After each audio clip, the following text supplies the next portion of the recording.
Boom, 5150 Jimmy Cabs here in an undisclosed location in Burbank. Sitting here with three iconic underground individuals. If you know your music, you know who they are. Let's start off with Matt Olivo, Repulsion. How you doing? Good. Good, man. Scott Peterson, Cryptic Slaughter. Hello, how are ya? Menno, I'm going to fuck up your last name. Verboten, Yeah, that's it. Lightning Swords of Death. Oh, yeah. Amongst others. This is what's interesting about you. Bow Wow Wow. That too, yeah. Dude, I've loved her since 1982. I need to talk to you later. Okay, we're here because, as you know, everybody knows, there is a reunion of sorts, but we got to watch the legalities and the technicalities. So this reunion is Lowlife, but as most of you know, it was the Cryptic Slaughter reunion. Now it's Lowlife, so we got that out of the way. We verified it.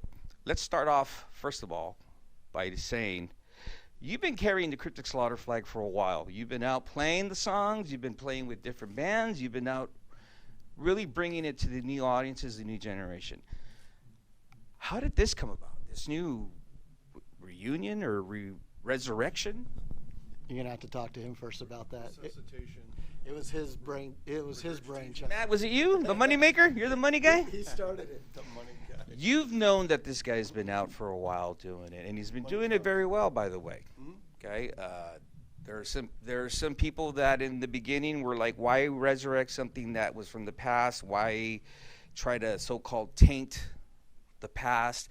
But as we've all known, everybody's enjoying it, and it's coming from a genuine place. Now, how did this resurrection come about? You know what? I was just trying to think of a really cool band to bring to Show Your Scars 2019. And so many of these bands from that era have come back and done shows at fests and done really well. It's been a great thing. But the one band that hasn't done it is Cryptic Slaughter. And I know Scott and Les is still around. I mean, he's up in Washington State, but people are around. It seemed doable, so I started emailing them and talking to them and trying to get them pumped up on the idea. And suddenly along the way, they were like, "You're going to be in the band, right?" And I'm like, "Yeah, fuck yeah, why not?" I didn't even think about it at first, but it started to make sense and it started to sound like a lot of fun. So, Les brought in Brad Moen. Is that his? Moen. He's up in Seattle, and he's a really, really awesome, diverse artist in his own right. He's played on a lot of records. So then I brought in Menno, and we kind of come up with this really cool, solid, musically solid lineup of people that also happen to be kind of like all-stars in their own right, So it just kind of came together naturally, and then we just went to work. We've just been rehearsing for months on this, having a ball too, having a good time. Now this is going to be towards you. You can't deflect. How do you feel not only playing with these guys, but resurrecting the Cryptic Slaughter songs, now Lowlife, so we don't have no legal issues there.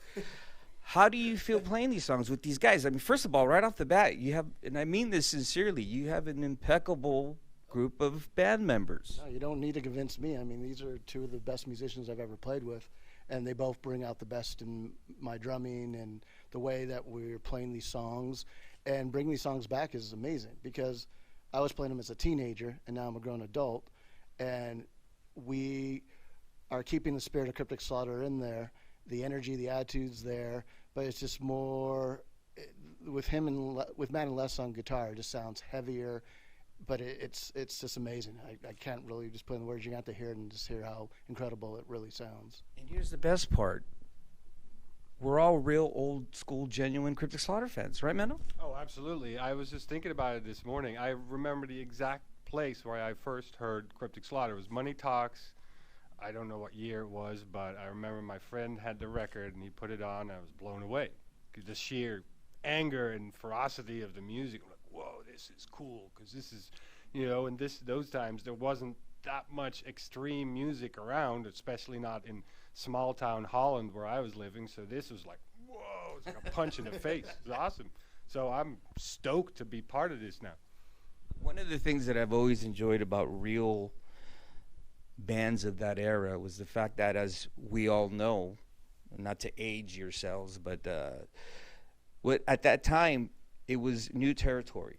So these type of bands were coming out with influences that were around at that time, but at the same time taking it to the next level, whether it was aggressive wise, whether it was content wise, whether it was the political climate at the time.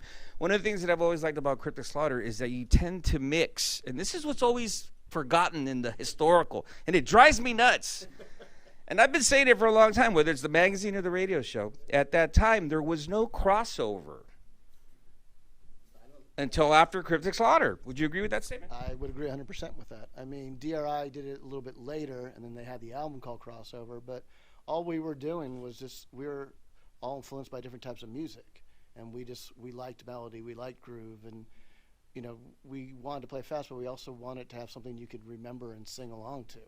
So, I mean, it just came easy for us. Yeah, and one of the things that is still to this day, whether you want to live in the past or you want to not just leave that epic area, is the fact that, you know what, the energy, whether it was the demo or the first couple of records, it was the energy. Now, you yourself are familiar with this because I've said this on the record as well. You're also an innovator with Scott Carlson and Repulsion. You've also been credited with the grindcore tag, even though you guys are humble enough to not take that, you know, seriously. Yeah. You've always been humble, and you've always gone out of your way to mention Napalm. But here's the deal: you are familiar with where he's from.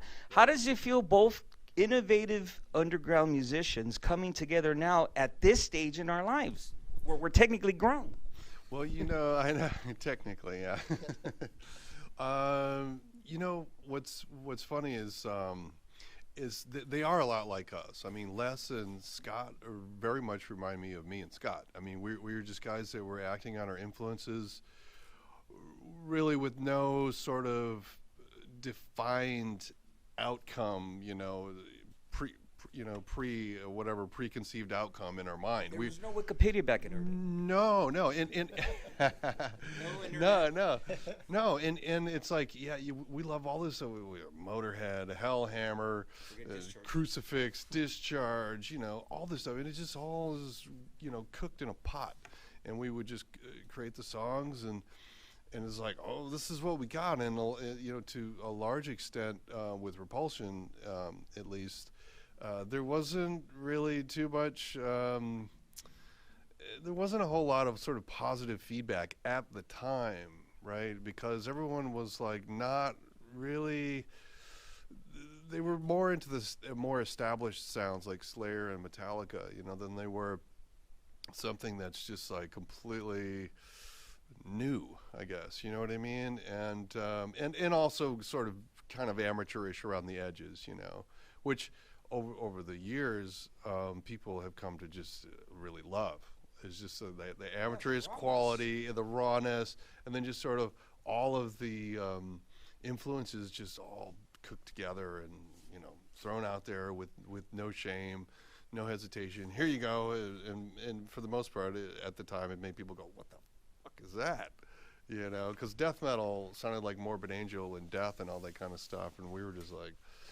But anyway, these guys are a lot like us, where they just, here's what we do, this is it, this is what we do.